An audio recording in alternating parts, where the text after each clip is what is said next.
The Nostromo's executive officer, Kane, observed the egg chamber of the Space Jockey, and upon further inspection of one of the xenomorph ovioids, Kane was attacked by a facehugger and subsequently carried the embryo of the alien that would go on to terrorize the Nostromo's crew.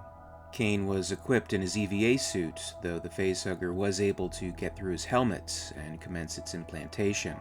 Did the facehugger secrete acid in order to get through Kane's helmets? Is this an ability of all facehuggers?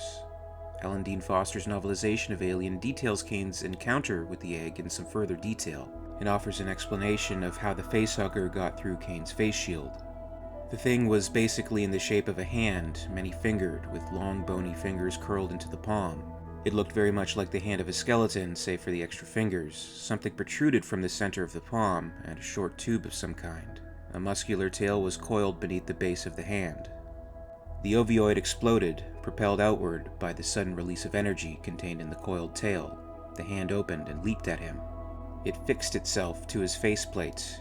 He had a horribly close glimpse of the weaving tube in the center of the palm stroking the front of the glass, centimeters from his nose. Something started to sizzle, and the material of the faceplate began to deliquesce. WEYLAND-YUTANI's notes on the xenomorph life cycle support the existence of this ability. The WEYLAND-YUTANI report states that all recorded variations of the facehuggers are capable of expelling acid. The creature encountered by the crew of the Nostromo melted through Kane's face shield in seconds to gain access to a suitable orifice.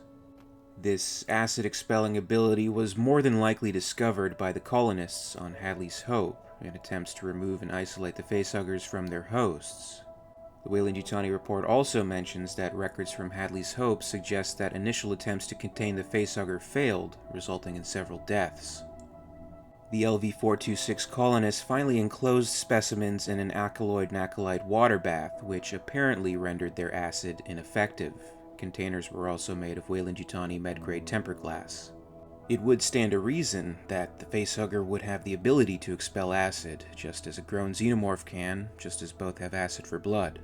It would also stand to reason that this would be yet another example of the organism's survival abilities, and considering the prequels and the less-than-perfect organism of the neomorph, we can note that the embryos were implanted via airborne motes, which searched for open orifices and potential hosts. An EVA suit surely would have protected Kane from motes, but the facehugger and the xenomorph's ability to persist, procreate, and survive is much more aggressive and adaptive.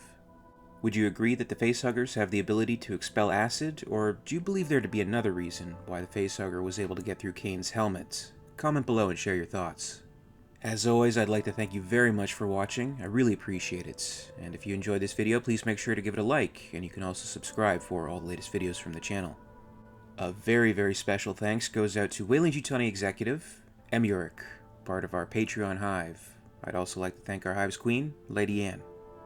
If you'd like to join the Hive and support the channel, check out my Patreon page for exclusive posts and contests.